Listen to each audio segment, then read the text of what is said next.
Hey guys, this is Rocking3, bringing you the live commentary for Forza 5. And today, this is going to be more of an informational video within Forza 5. I've had a few requests to talk about controller settings, how I shift, dead zones, all those type of things. So I thought today we would do something a little bit different and go into my profile section here.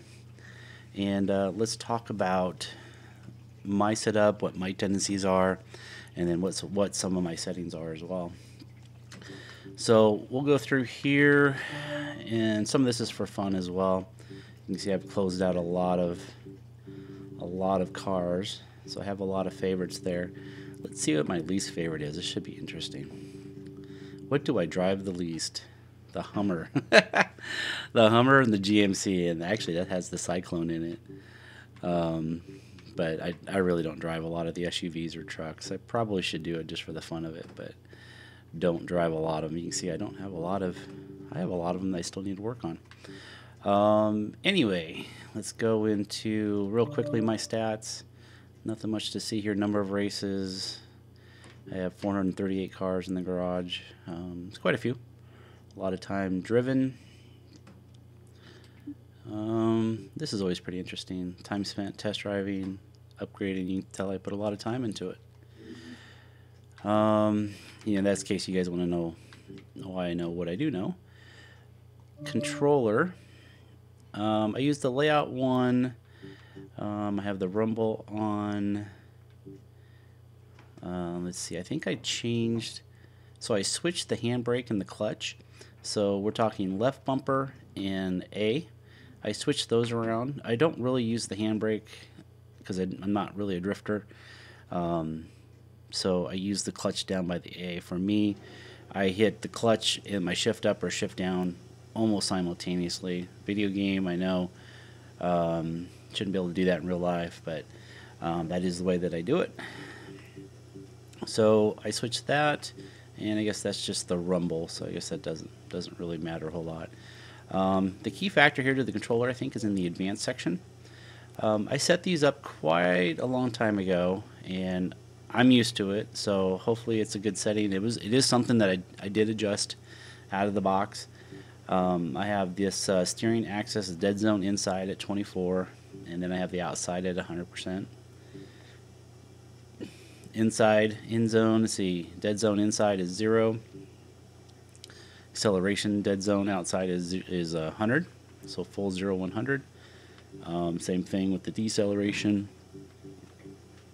Clutch access was 0 and 100. Handbrake I really don't use, so this doesn't really matter a whole lot. Probably don't need the vibration scale either. These last three are probably meaningless. But really the biggest one for me was this steering axis dead zone inside and outside. I use normal steering, but this made all the difference in the world, and the 0, 100 on acceleration as well. And basically that just means full on, full off. There's a little bit of in between that you can feather, but it's amazing how much quicker I was at 0 and 100. And that is not the default, so make sure you check that out as well. Some of those are personal preferences. I think overall, though, you would like to have this at 0 and 100, but you might want to play with it as well. So let's see. We won't change anything there. HUD, I do use the chase from far for the camera position. That is not just my preference, but I actually have to do that. If I race in car, I actually get motion sickness.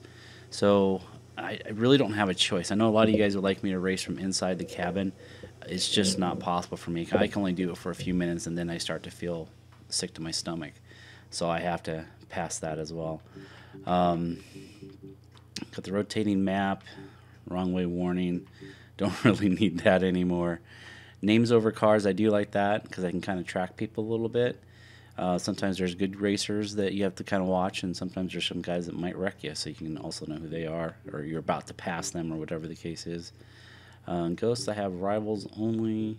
Should probably, yeah, that's probably fine. Rewind messages on. That's against my rivals. Race feeds, that must be goals that you hit throughout, and then I have a drift, and I don't actually do any drifting, so not much there. Head tracking is pretty much the only other setting that we have out here, and I have mine turned off. I don't bother with the lean left and the lean right for the head tracking because I think it would probably make me sick as well. So anyway, nothing there.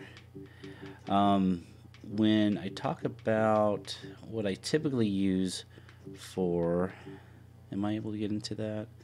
I don't know if I can actually go into what I use. And what I mean by that is what I actually use. Yeah, I can't. What assist I typically use. And that question comes up quite a bit. My two default that I use is the brake line. And don't get me wrong, I don't use it to remind myself to brake. I use it as a marker of when to brake. Sometimes it's right on the line, sometimes it's late into the line, sometimes it's early, depending on what car I'm in. And I do sometimes use shadows or lights or a marker or something on the track as well where I wouldn't need the brake line. I would say right now, if I ran without the brake line, I would struggle. I'd have to find new marks on the actual track itself for braking. The other thing that I use is normal steering, and the reason why I use normal steering, I know there's a way to get in there. Let's see, I know there's a way. Drive guitar, stats, controller. That's not in the advanced because we went through that. Let's see. Okay, there's going to be a little bit of a cut.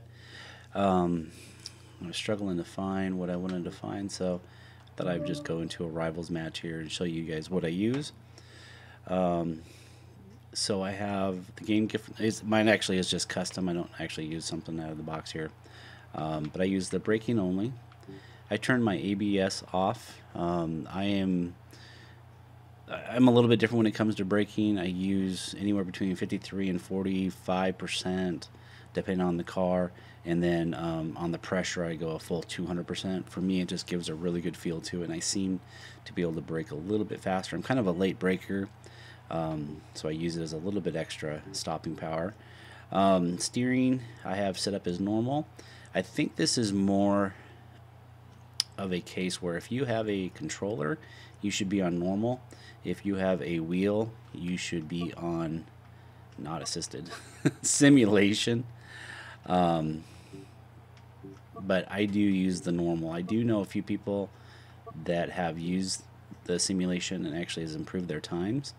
I never did get a testimonial from them if they thought it was because of that. Made them turn a little bit slower. For me, when I overcorrect or if I come back, it overcorrects for me, and I tend to lose the back end a little bit more. So for me, I use the controller, so I use normal steering, and it's the best fit for me. Not saying it's the right way to go, but that's why I use it. Traction and stability control. I never use stability control. I will use traction control on occasion when it comes to cars that are so high horsepower that you can't get traction from no matter what you do with tires and setup and suspension. Some of the cars are just so fast that you have to turn traction control on. At the same time, I wish that wasn't the case, that you could kind of cover up, let's call it a tuning deficiency with traction control, because I'd like to see more of the hardcore. I mean, there's hardcore leaderboards and there's non-hardcore. So hardcore, obviously this stuff is going to be off, so you will be a higher ranked if you don't use traction control. But I do use traction control as well, like I said, on those very high horsepower cars. My shifting, I use manual with clutch. I have a video where I show you kind of how I use it with the controller. It's kind of difficult. Put a little cheat in it for myself, and it works really well. And then I always just run cosmetic, just because you never know when you're going to get hit or damage the car and you have to start over. So that is what I typically run there. So that's my controller settings. That's my in-game settings. Pretty much everything but volume settings. So I don't know if you guys are interested in that or not, but that is what I use. I hope that's helpful. Definitely look at your Deadzones, give those a try, test those out. I think it'll be a big thing for you guys if you're still on the default. It's worth a look. Thanks a lot for listening, guys, and we'll catch you guys in the next video. Later.